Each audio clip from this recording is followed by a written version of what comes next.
Good afternoon. I'm Nicole Trurag with the Center for Financial Security, and welcome to today's webinar, Coming Up with Cash in a Pinch, Emergency Savings and Its Alternatives.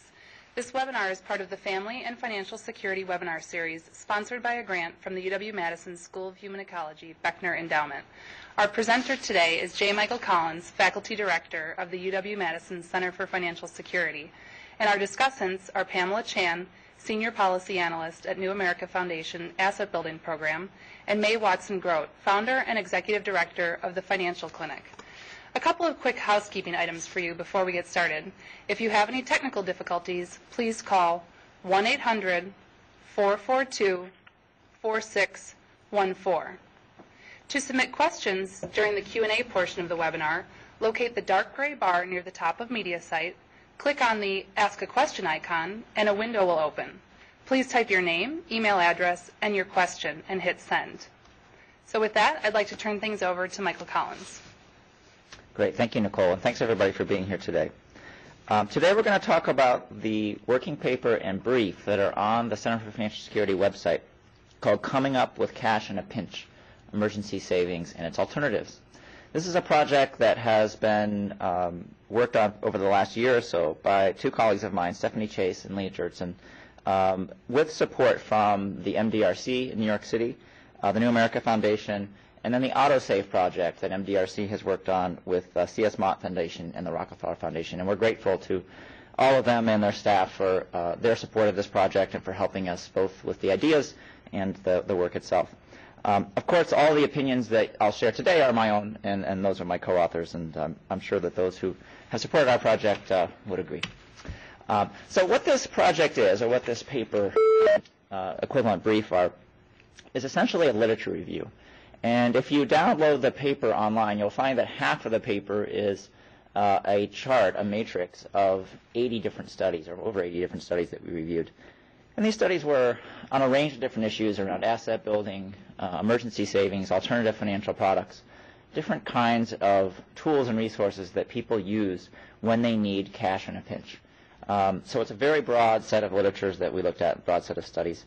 We didn't do any new analysis ourselves. We just tried to analyze what was out there and summarize that for those of you who work in the asset building field and related fields to think about this issue of emergency savings. And I'll define a bit more how we think about emergency savings and why we think it's important to look at on its own. But the goal of this project was really just to cover the landscape, to look at the waterfront, to pick your metaphor here, to understand what's out there and how it might inform this particular topic. We hope that this is useful for other researchers as they begin to do work around small dollar savings or uses of credit for short-term expenses, as well as how people handle income shocks and expenditure shocks. We also hope it's useful for practitioners who are creating programs, who are designing products for low-income people and other people, and thinking about the role of public policy, how we can encourage savings, how we can encourage people to responsibly use short-term liquidity mechanisms, including credit, and what are the effects of removing those options for people? What alternatives do they have when specific alternatives are taken away from them? So it's really a broad research initiative meant to, again, cover a wide swath of different areas and to help inform future research as well as to provide some insights for practitioners. I won't stand here today and say that we have found all the answers. We are simply trying to explore this topic and hopefully inspire others to think about these topics as well. So just defining terms a little bit as we move forward. The idea of emergency savings is one that you will not see very much in most of the economic and other asset building household financial literatures. We can think about emergency savings as being important for two specific reasons. One is you might have a drop in income. Say, for example, a household had two employed people and one of them loses their job and now their income has declined significantly. Or one employed person who had significant overtime hours and those overtime hours decrease. Or simply a cut in pay. All these might be drops in income. And when income drops and people still have the same kind of expenses, they have to pay for housing, they have to pay for food, they have to pay for transportation, those expenses probably don't drop enough to offset the drop in income, and then they have to tap into savings or find other forms of liquidity to pay for those expenses. The other important role of emergency savings for people is if they have an unexpected increase in expenses. So classic examples of this might be a car repair or a home repair or a health care emergency that has to be covered. These are all expenses which are difficult to insure. They're difficult to predict. While you might know at some point you might have to make a car repair, you might not know when or how much, and so that makes it difficult for people to anticipate and to calibrate their expectations for savings. Sometimes we think about emergency savings as being a rainy day fund. You can think about this in some way as a form of insurance. The rainy day fund is there just in case.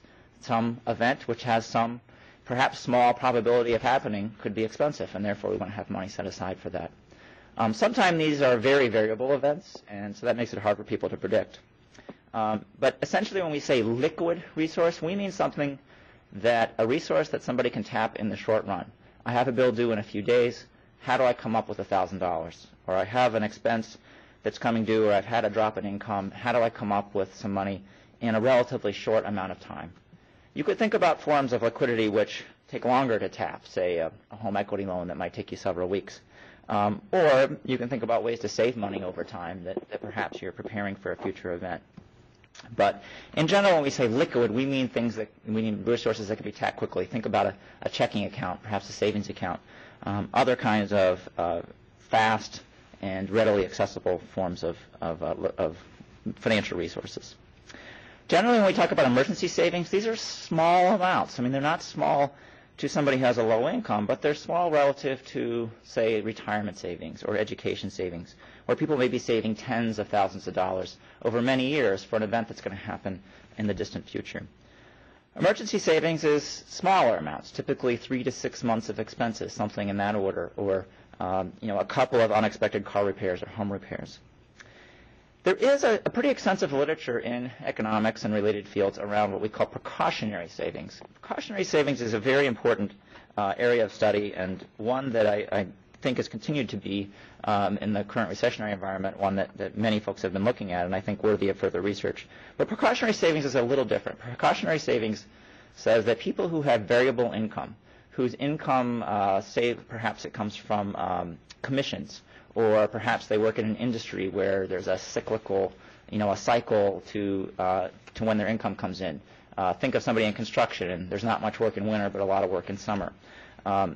What precautionary savings suggests is that people who know that and can anticipate that their income could be up and down will, in fact, set up savings accounts to prepare for the lean times that might be ahead. So when times are good, they set money aside. When times are bad, they tap into that. And there is certainly some evidence that people in those sort of professions or in those labor markets do behave that way, although it explains a relatively small amount of total savings, and obviously you have to have some expectation set by past events to be able to get to that point. But precautionary savings, I would argue, is important but slightly different from what we're talking about today.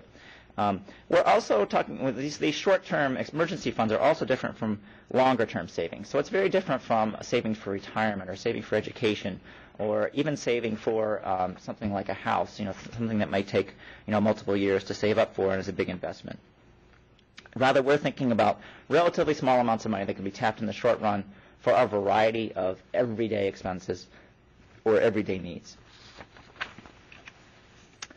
There's a table in the paper and also in the brief that summarizes a variety of what we call liquidity mechanisms. So you can think about these as the sources of short-term financial resources that people might be needing to tap. And the two that, of course, come to mind for most people are checking accounts and savings accounts. And in fact, for many people, that's where they keep their emergency fund, their rainy day fund.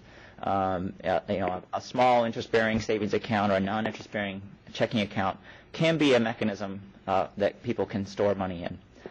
These accounts are generally not free these days. There are some expenses or some minimums that are required. And for some people, these accounts are either hard to access, there's something they're not comfortable with, they've had bad experiences with in the past, and in some cases, if they're not managed well, can be relatively expensive if you think about the kinds of fees that people may incur by not keeping a minimum balance or bouncing checks, those kinds of things. So not all consumers are equally happy with checking and savings as a form of liquidity, but obviously for a vast set of particularly middle and upper class people, that tends to be where their liquidity comes from, these sort of transactional accounts or savings accounts. There are a variety of alternatives that are out there. I'm not sure that people in the field always think about these as being complements or substitutes for emergency funds, but in many ways they are. So, for example, we know of people who have, and you probably may have happened to you yourself, where you run into a pinch, you need some money in the short run, so you turn to friends and family. That can be a source of, a parent or a sibling or somebody else who can help you get through a short-term expense, and then you pay them back, sometimes with interest, sometimes not. Although, if you've done these before, these are relation-based transactions, so oftentimes the interest can be non-monetary, other ways of collection. These sorts of lending make a lot of sense, and particularly if you look at, in developing economies or even among vulnerable populations, this is a very important way that people are able to smooth spending and smooth income over time is by relying on friends and family for these short-term mechanisms. From a sort of theoretical perspective about how people lend and how lenders evaluate borrowers, it makes sense that friends and family might be pretty good at evaluating your ability to pay. They have access to a lot of information that a formal lender would not have available to them. So it can be a useful and important way that people can smooth these expenditure shocks and these income shocks over time. It's not been highly studied, particularly in the domestic context. It's probably been more widely studied in the international context. But there is some logic to this market existing and probably remains, for some populations, a very important source of liquidity for emergency funds. Another form of liquidity, and again, probably a lot of people don't think about this as a form of liquidity for emergencies, is just skipping a payment. We see lots of examples among low-income populations where, particularly in the winter, in localities that have some protection against utility cutoffs, people will not pay a utility bill because they know that while they may have to pay a fee for missing that particular payment, freeing up that cash can help them make another bill. And they'll use that as a way to get by. So people think of ways of essentially borrowing from themselves, and the cost of that loan would be whatever that late fee is, whatever that particular charge might be. So skipping a payment, making payments late, these are all forms of cash flow management, which are actually quite sophisticated from a financial perspective, where people are weighing these costs and benefits and thinking about how to do these kinds of things. Now, obviously, not all missed payments are these strategic calculations. Sometimes people just forget. Sometimes they just have no intention of paying. But it is a mechanism that exists for some people that they can exercise to be able to try to smooth their spending over time. Another important source of liquidity for people, at least in localities where it's permitted, is a payday loan, a cash advance loan. These are loans where you typically have a checking account, but you are able to get an advance on a future payment from an employer, typically people are employed, for a relatively high cost. Sometimes the cost of these loans are $15 per $100 borrowed, $20 per $100 borrowed, which if you're in a pinch and you're facing, say, a $35 or $40 late fee, perhaps isn't relatively expensive. But if you do that every month, every paycheck, it can become quite expensive, and the APRs, if you were to annualize these, become quite high. Some places have banned these, or they've come up with limits on what these fees can be. Other places in the country, the payday loans are relatively widely available. People generally use these as a mechanism to bridge funding. So they need to get from period to period, and this is a way to advance money into the current period to make some expenses, to pay some expenses. Obviously, many people get into trouble with these loans. They continue to roll them over and over and over. But it's a tool that's out there. Some people use it. It's certainly very controversial. But it's important to understand why people use it, and that, in some ways these are a symptom of the fact that people need liquidity, and these tools are something they use to do that. A related product is the pawn shop loan, probably one of the oldest products that's available.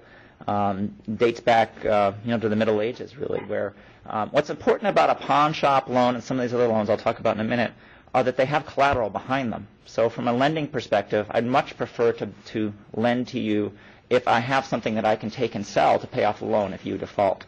A payday loan and these other kinds of loans, they don't have that same security. So it is certainly has some advantages from a theoretical perspective of how a lender might approach a lending decision. Pawn shop loans have they've been quite popular over the ages. They continue to be popular among particularly vulnerable populations who have some tangible property that they can pawn in order to get short-term liquidity. Very similar to a pawn shop loan is an auto title loan, which again are not available in all localities. Some places have prohibited these types of loans. But an auto title loan is essentially a way to pawn your car. You can borrow some of the equity that might be available in the car. From a collateral perspective, from a lending perspective, it's pretty easy to repossess a car in the grand scheme of things, easier than some other products and goods. So this is a way that lenders have been able to efficiently offer credit. Very high cost. For people who are in these positions, it's oftentimes a loan of last resort. And the potential downside of losing a car, if you need a car for transportation to get income, are significant. So it is an important area to look at. Again, it's just one of those mechanisms that are out there that people have turned to. Another type of loan is the refund anticipation loan. These tend to occur. You start to see ads for these in November or so, where people are borrowing against their tax refund for the next year. In the last decade, these became extremely popular. We saw high rates of these being used. In the last couple of years, much less so due to both regulation and changes in the capital market. But essentially, people are anticipating future income in the form of a tax refund, and they're trying to speed that up so they can receive that more quickly, and they pay a significant fee for that. Again, I'm not here to debate whether these are good products or bad products, but people use them because they need liquidity in the short run. A common product that people use, particularly if they have better credit or have been involved in the credit market in the past, is a credit card. A credit card is probably the most common way for people who have regular income to smooth their spending over time, allowing credit to revolve for a short period of time in order to do that. Credit card loans can be very convenient. Revolving the credit often incurs some costs.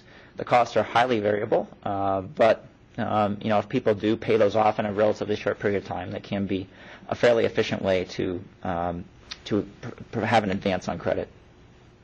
The issue with credit cards is that for populations who most need emergency savings, they oftentimes can't qualify for a credit card. So that form of credit isn't available for a large portion of the vulnerable population market that we might think important.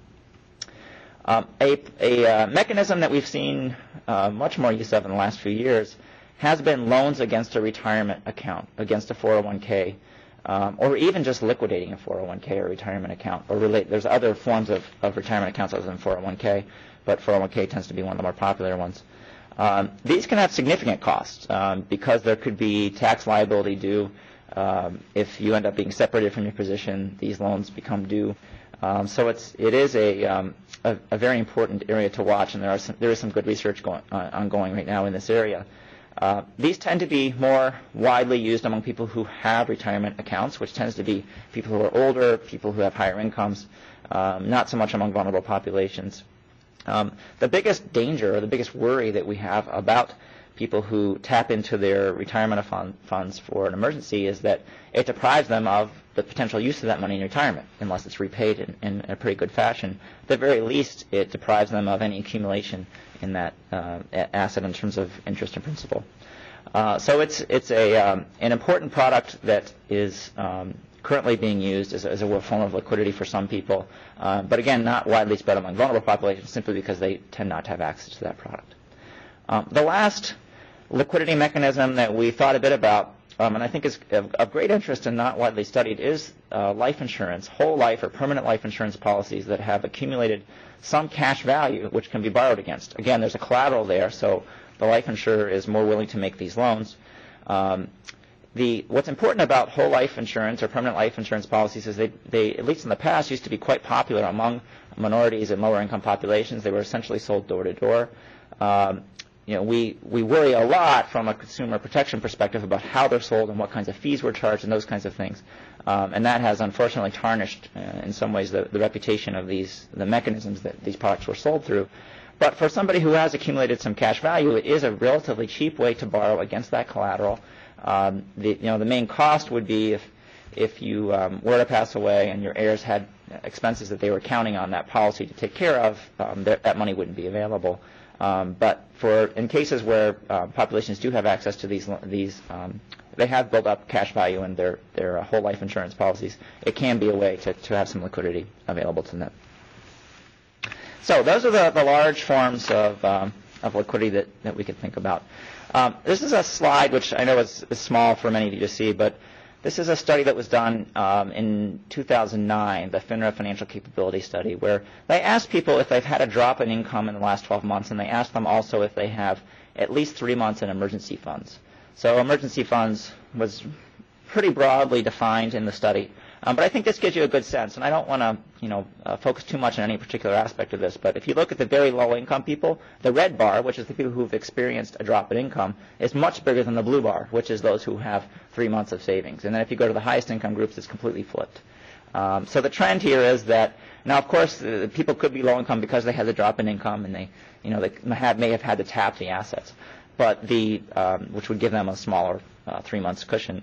But the main point here is that among people who are most likely to potentially experience a drop in income or maybe experience another drop in income, those liquidity mechanisms aren't there in terms of having an emergency fund. And so they end up having to tap into some other resources to do this. The next data, again, this is from the FINRA Financial Capability study as well, just shows bank account holding, both checking and savings accounts holdings by income. There have been lots of studies on the unbanked and underbanked and the prevalence of bank accounts among households. And this is just another way to cut it by income, showing that if we do believe that checking and savings accounts are a primary way of having a rainy day fund, they're just less prevalent as income levels go down. So it's an important consideration as we think about how people are going to accumulate assets over time. The next slide is of some data available from the Survey of Consumer Finances, which was tabulated by economists at the Federal Reserve Board. And it shows a variety of different kinds of financial assets and debts that different households have by their relative income level, income as a percentage of the median. And what's important about this is that even among low-income people, there are accounts available, different kinds of transaction accounts, different kinds of bonds, of life insurance, of debt products as well. So these products are relatively widespread. Now, obviously, the distribution varies over income levels, but these are the sort of the mechanisms that I described earlier are available, at least for some consumers, in each income segment. So the big question that I think this literature review poses is, why is it that people don't have emergency savings? Why is it that they have to tap alternative sources of the credit markets or otherwise in order to bridge when an income shock or an expenditure shock happens? One of the most common examples or most common explanations that we come across is that when most of your income is needed for consumption, and in consumption I mean housing, transportation, food, the basic needs that you have, if your income's relatively low, those could absorb almost everything that you have. That leaves very little left that could be put into a savings account, a checking account, or some alternative savings mechanism. So it just may be there's not enough slack available within somebody's budget to allow for that kind of consumption, that kind of savings. Another reason why people have been said not to have, particularly low-income people have said not to have emergency savings, is that they don't have a mechanism. They don't have access to a savings account, a checking account that's convenient for them, that's cost-effective for them to be able to get to, or other kinds of mechanisms. But they do have, say, a payday lender in their neighborhood, or they do have an auto title loan. So that may be an issue too. This whole idea of accessibility, of financial accessibility, of financial inclusion is an important area to think about. Not just are the products available, but are they accessible where people are at?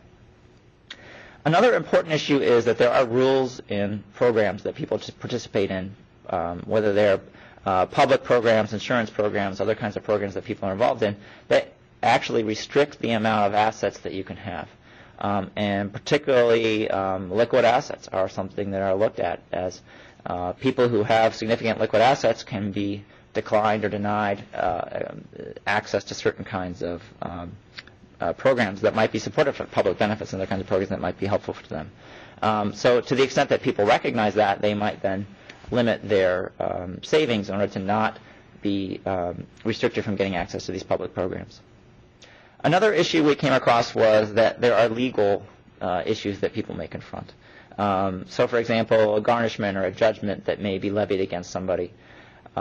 Even though, say, they may have income that's garnishment-proof, income that might be from a public program or another source, they still may be afraid to put any money in a bank account or checking account because that bank or institution could freeze the account because there's a judgment order against them. So these legal issues may incorrectly or correctly discourage people from taking part in any kind of formal savings products.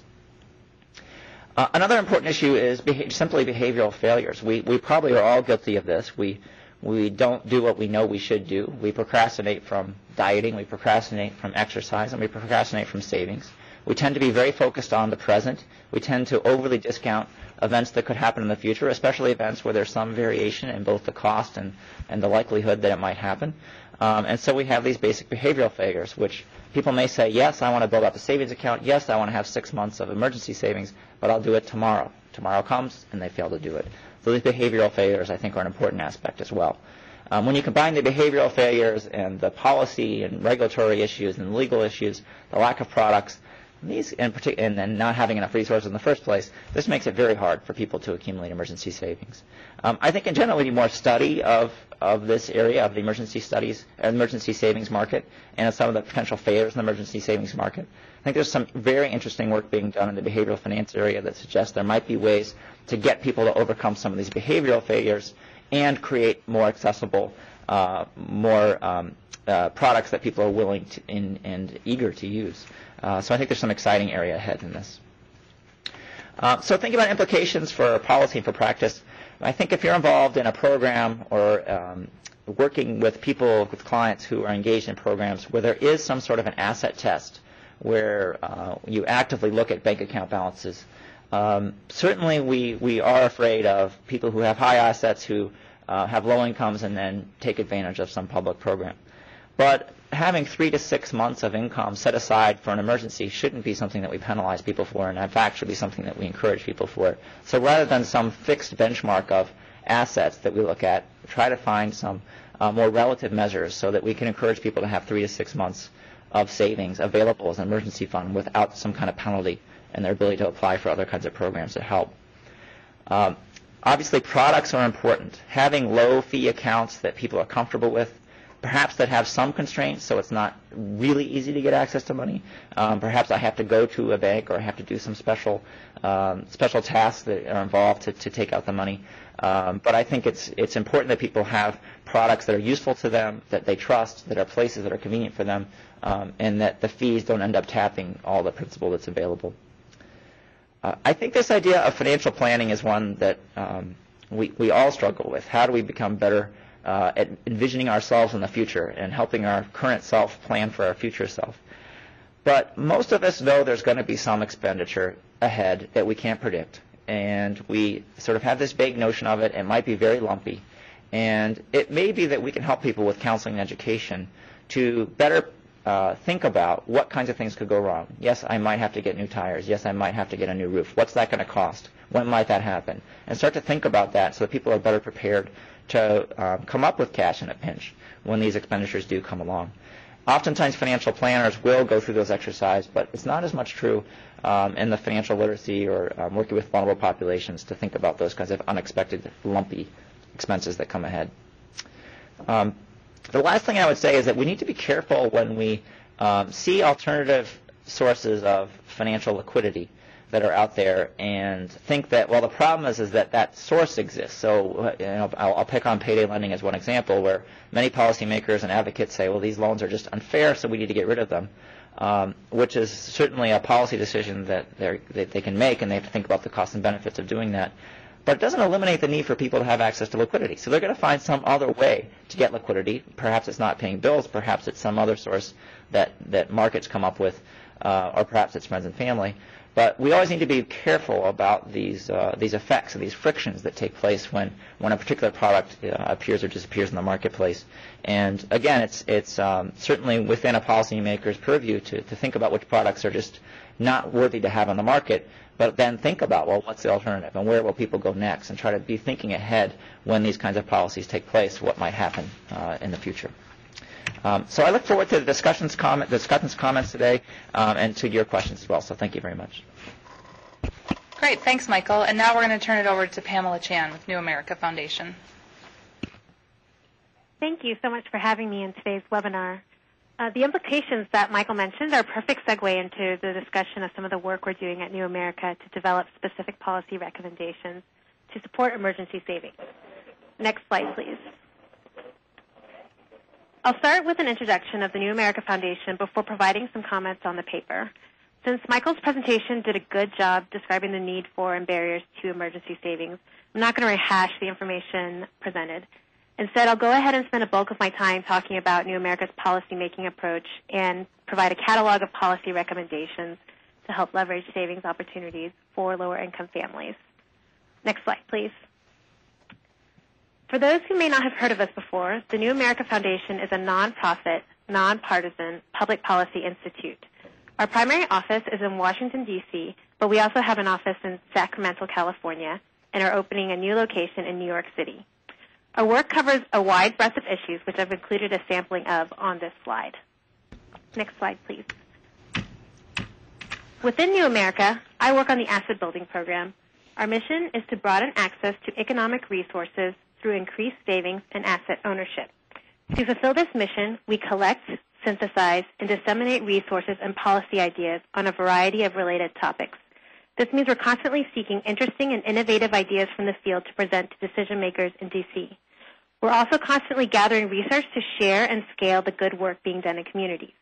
We promote initiatives that can improve savings opportunities over a person's life and engage members of Congress on asset building issues. While our work covers the gamut of asset building opportunities, I'm going to focus this presentation around the work we do to support emergency savings. Next, please. I'm really excited about the paper Michael just discussed. It provides a comprehensive review on the importance of emergency savings on financial stability and plays a much-needed role to direct attention to the real-time savings needs of lower-income households. Too often, discussions around personal savings and asset building focus on long-term needs such as home ownership, education, finance, and retirement, which are absolutely important but not necessarily the most pressing needs for low and moderate income households. The big takeaway for me is the observation that the emergence of quick credit products tell us that there's an underlying need for liquidity that these markets are trying to access. While we do need to address the cost of small dollar credits so that families can get by in the immediate term, we can't forget that in the long run, we need to find ways to help families rebuild their balance sheets and increase their savings so that they will have that cushion to fall back on in hard times. Next, please. While the paper talks about why people need liquid savings, there's still a major question looming. How much is needed to work, and what's the target for policymakers? Unfortunately, there's no definite answer, but that's actually probably a good thing since different families have different needs. What we do have is evidence that suggests that even a relatively small amount of liquid savings can help to increase financial stability. The first piece of evidence comes from a 2005 survey conducted by the Consumer Federation of America. The survey found that lower-income respondents with emergency savings of $500 or more were significantly less likely than those with less than $500 to report a negative financial experience.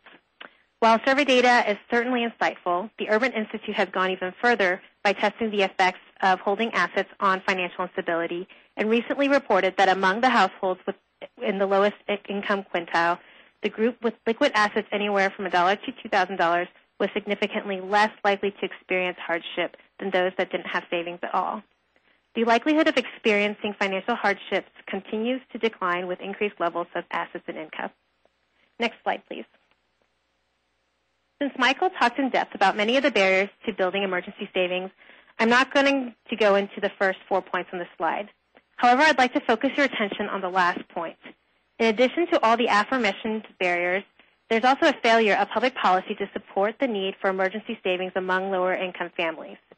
For sure, the government has and continues to support savings and asset building for Americans.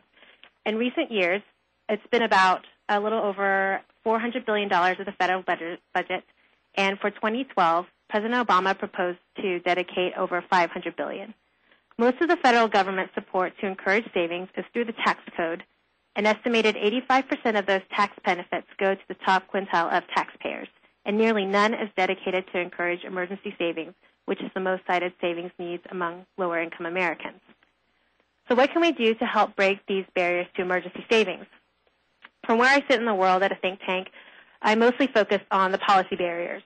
However, that doesn't mean that the others get ignored. Rather, all the barriers are deeply intertwined, so we try to think about how public policy can both redirect government resources to helping those in need and to relieve some of the private market and personal barriers that exist. Next slide, please. This diagram maps out our general approach to making a savings-supporting policy landscape. We start by identifying key savings opportunities. Then we determine what interventions would be most appropriate to leverage those key opportunities, assess the role of policy to support the interventions, and finally, advocate for the implementation of the proposed policies. Doing a variety of work along the spectrum allows us to be a hub of information on nearly all issues related to emergency savings. We're currently focused on 5 key savings opportunities that have been established by research and past asset building initiatives. The 5 opportunities are tax time, the workplace, public assistance programs, financial service providers, and community-based services. I'll go through each savings opportunity individually and highlight the work we're doing along the policymaking spectrum for each. Unfortunately, I'm not able to go into details of everything in this presentation, but I'm happy to talk more about any particular piece at a later time. Next slide, please. Tax time is now a well-established savings opportunity for low and moderate income households. Due to the Earned Income Tax Credit Program, it is potentially the largest influx of cash for lower income families each year. Additionally, thanks to the proliferation of tax preparation sites, both free and not, it's a moment where a broad range of households can be captured. There have been many interventions done over the years that we've been able to document.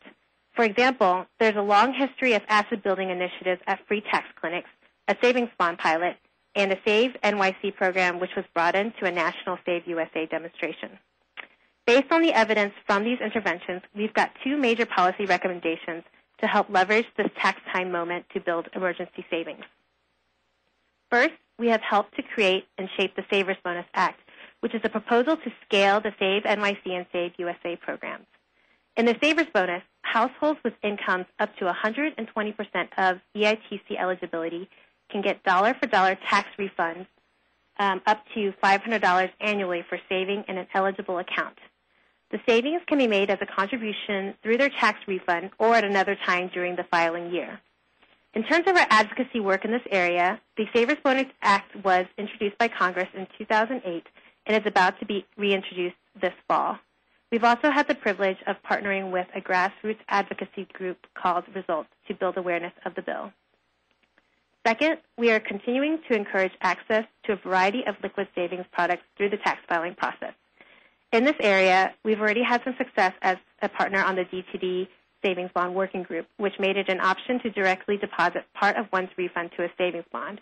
Additionally, we have advised and continue to work with Treasury on including a savings pocket in a pilot program that is testing the feasibility of delivering tax refunds on a reloadable prepaid card. Next slide, please.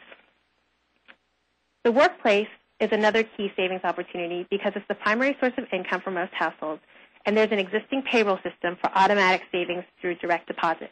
Additionally, it's become the primary place for other savings opportunities like retirement savings, making it one of the best places to create an automatic savings system that allows people to set it and forget it.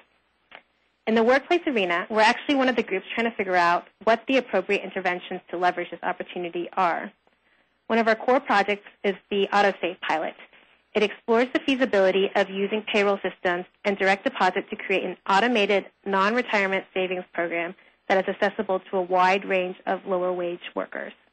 The pilot is being done with 2 experimental phases. The first is an opt-in system where employees have to sign up for the program and open a bank account through the program if they don't already have one. We've been working on this opt-in system for almost 2 years and have 8 participating sites. The second design is an opt-out system where all employees are automatically enrolled in the savings program unless they take themselves out of it. We're very much in the research and design phases of this opt-out system, so it's not in place yet. Though we're still working on learning from the pilot, we're able to identify a couple of policy opportunities, such as having government encourage more use of direct deposit and split pay functions, and to explicitly permit employers to create automatic non-retirement savings structures for their employees, as was done for retirement savings in 2006.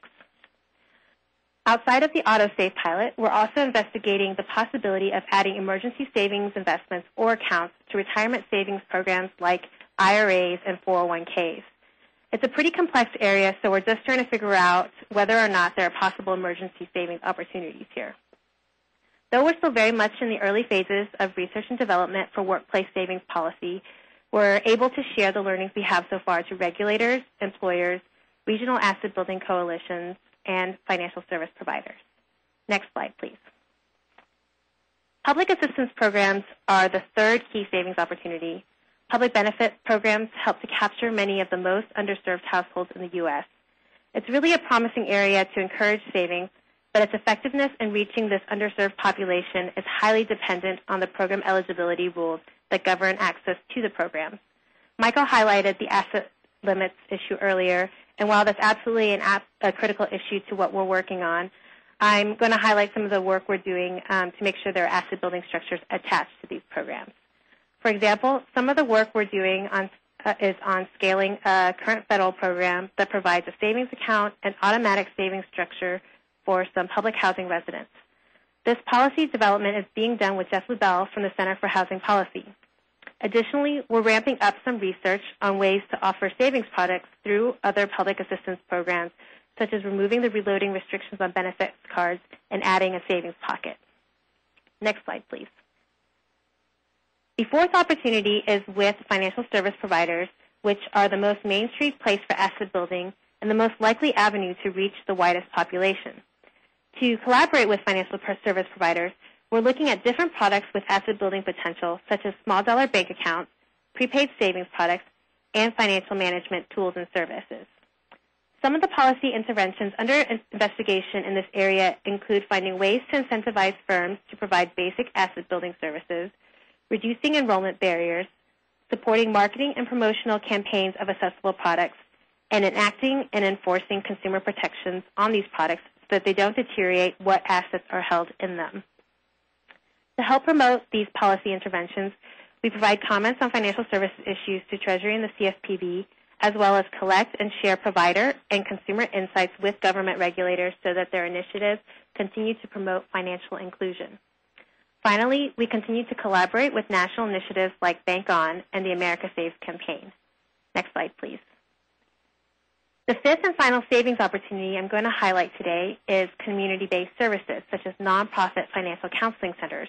I'm not going to go into this area too much because May is presenting next and is a much better representative for talking about the promise of community-based programs. However, I do want to highlight that it's been very much on our radar to seek federal support for such initiatives. We're definitely interested in continuing to learn more about quality interventions and policy ideas to help scale community-based services, and would really like to maintain an active conversation on the issues with interested parties. Final slide, please. The invitation to join in this conversation or information sharing goes for any of the savings opportunities, interventions, policy recommendations, or advocacy work I've discussed today. Our work at New America covers a very wide range, but couldn't be done without the excellent partnership of groups like the Center for Financial Security, the Financial Clinic, and many, many others. My contact information is provided here, so please feel free to reach out and follow up with me after this session. Great. Thanks so much, Pam. And before I turn things over to May, I just want to remind our participants, if you do have a question you'd like to submit, please feel free to do that at any time via the media site question option. So with that, I'd like to turn things over to May Watson-Grote. Thanks, Nicole. And how are we on timing, Nicole? What should I aim for? Go ahead with your entire presentation. We're good. Okay. Thank you very much. And I too, appreciate being here and being able to profile the work that we do and to be a part of this conversation. Thank you. So the Financial Clinic is a 5-year-old financial development firm, nonprofit organization. We serve working poor folks, primarily in New York City, whose earnings put them in a wage gap, too rich to qualify for public benefits, but yet really too poor to be considered financially secure. Many are working and and have earnings but cannot afford basic necessities, much less plan for their future. Our mission is that of financial security.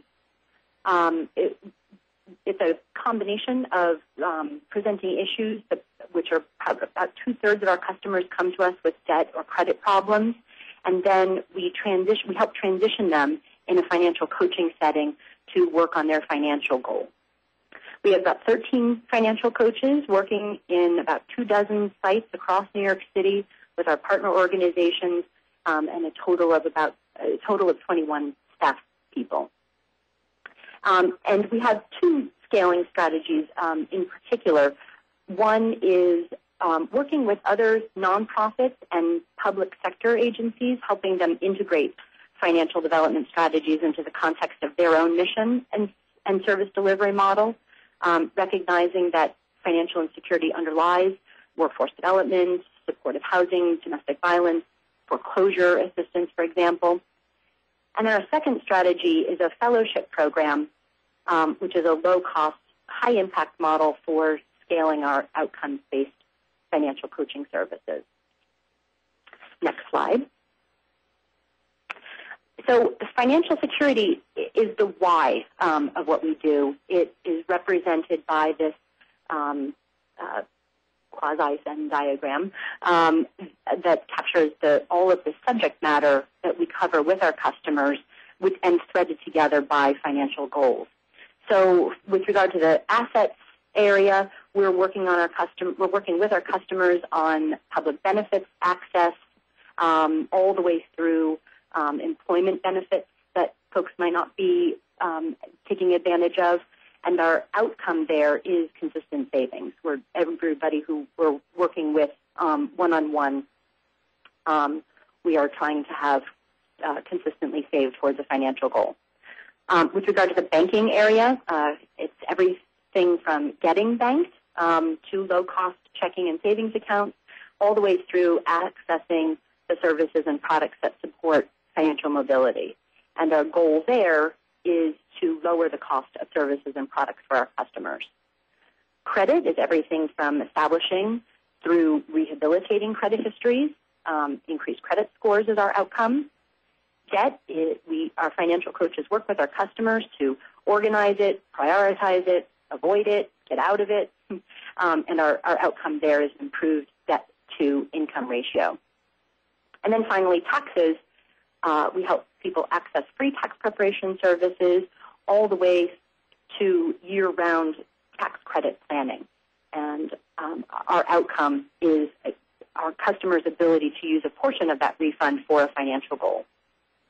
So that's the why of what we do, and directly it captures our mission. Financial development, when we use that term, it refers to the how we go about accomplishing our mission. And so that's the combination of financial education, tax and FAFSA preparation, financial counseling and coaching, planning and advising. And then we also have a number of attorneys on staff that provide legal advice and representation around personal financial issues.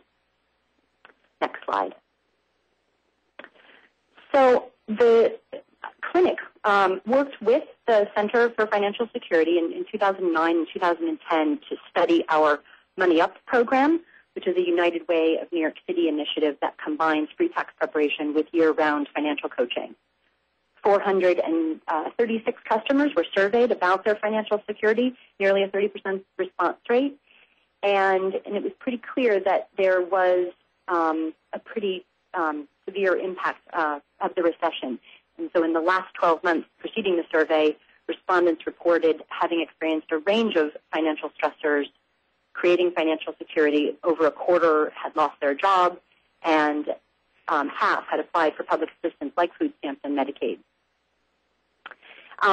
And then dating back even before the recession, capturing our data from our inception, clinic customers are typically financially insecure.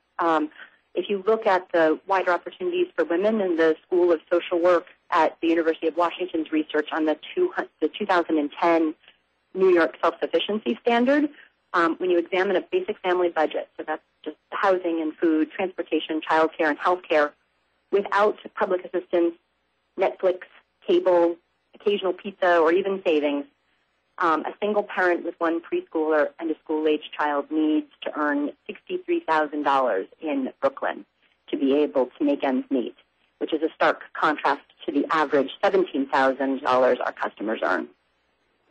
And so they seek our financial coaches out for overwhelming debt and bad credit, indicated by the 1/4 of them that aren't able to pay their bills on time. And then turning to the topic at hand, most have little or no savings. 76% have less than $500 in savings, which is the total of the percentages here. And then most of them had zero.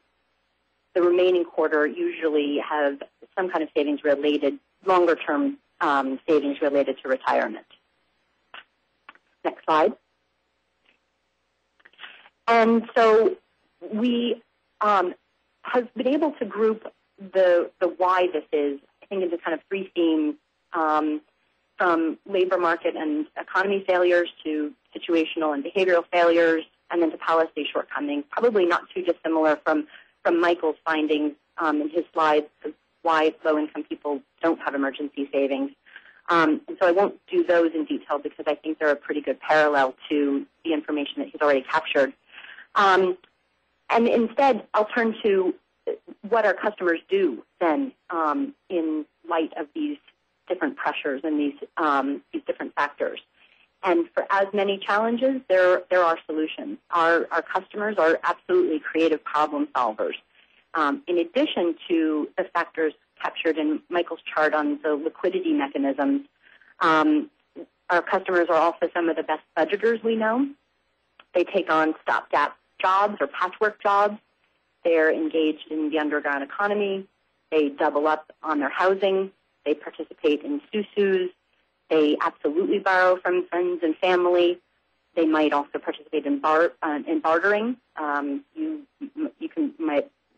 might borrow my neighbor's monthly Metro card in exchange for watching her kids this week after school.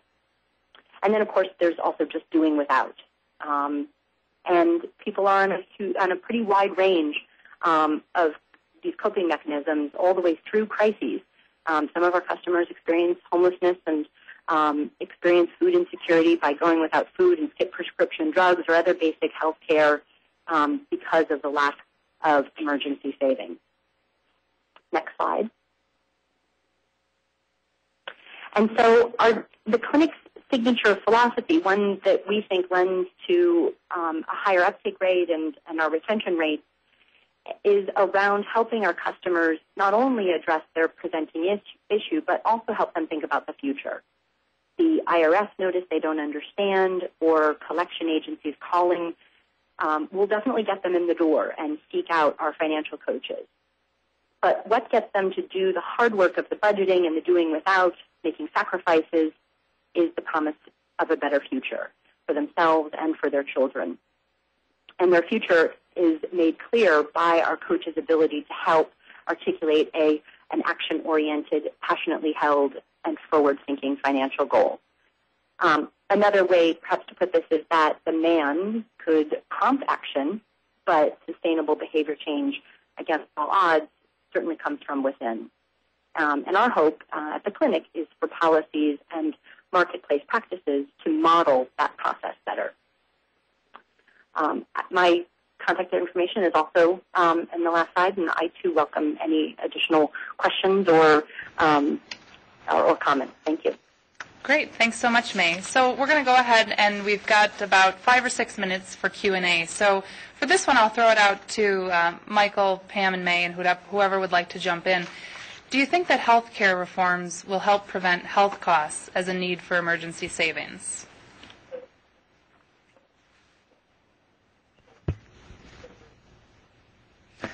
So I guess I would like to hear both Pam and May's response to this too. I think it will certainly help, but even with really good insurance, people still face costs that aren't covered.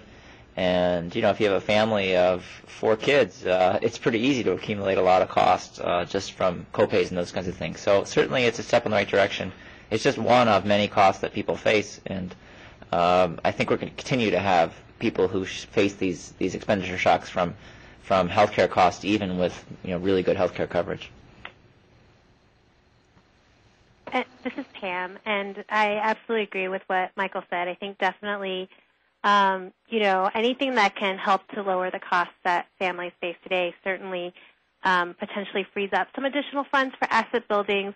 But I think that, the way that the world is set up right now, it's, the stack is kind of built up against lower-income families in terms of asset building. So, just reducing costs alone are not necessarily going to mean that they're going to be outcomes of increased savings. Right. There are too many factors influencing what the people's overall budgets look like to have this be have it be any kind of silver bullet. It will certainly help, but there are so many other factors at work. Okay, great. Another question that came in is, and Pam, I think this one's for you. In terms of public policy awareness, what are you doing in regards to the Earned Income Credit and Child Tax Credit awareness? Should the government have incentives in place for those who save their tax credits? Well, that's a really great question, and I think that our Savers Bonus Act proposal definitely tries to address that. And so, right now there is no incentive for people to be saving what they receive back as part of their refund.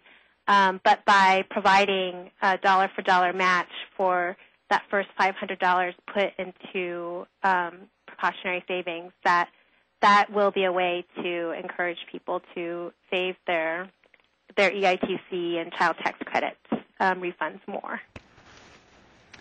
And if I could add, this is May, one thing that we would love to see around the Earned Income Tax Credit is a periodic EITC or some type of reinstitution of the Advanced Earned Income Tax Credit. We think that would do an enormous amount for our customers' ability to smooth their income throughout the year and not just during the tax season. And given our focus on helping people consistently save, that could certainly help folks with emergency savings as well. Great. This one's for the whole group. How can we get clients to be better at planning ahead and saving for a rainy day or emergency? This is May. My take on this is that the emergency savings is really a milestone for the financial goal, that people's ability to save for that insofar as they have all of these other constraints and pressures and demands, it's much easier for folks, I think, in addition to the mechanisms that Michael outlined, it's much easier for folks to embrace and act upon when it's put into context of a longer-term financial goal. Great. And one last question here. Pam, you mentioned a savings pocket in electronic bank accounts. Can you talk a little bit more about what that is? Sure. So what that's talking about is right now with prepaid products in general, not necessarily the benefits cards that are available now, a lot of different prepaid companies are adding a component to the card that's called a savings pocket. And so the way that works is there's just another account attached to the prepaid card where general transactions can happen, and a person can treat it just the way they would like if they had a checking and a savings account. And so, they could put money into that savings pocket. It's, restricted to 6 withdrawals a month, just like savings accounts are. For the most part, they're still FDIC insured as long as the prepaid company follows the accounting standards set by the FDIC, and the consumer can just treat it as they would a savings account. It's just that it's provided through a prepaid product rather than directly at a bank. Great. Well, with that, I'd like to thank our speakers and participants. Thank you so much, everyone, for participating today. Our webinar will be archived at cfs.wisc.edu within 1 week, and we should have the PowerPoint slides up within the next 24 hours. So please check back on the website. And our next webinar is on Tuesday, November 8th. Jonathan Spader with Apt Associates will be presenting Encouraging the Use of the Retirement Savings Contribution Credit through VITA Sites. And everyone will receive a registration email sent out to you within the next couple of weeks. Thanks so much and have a great day.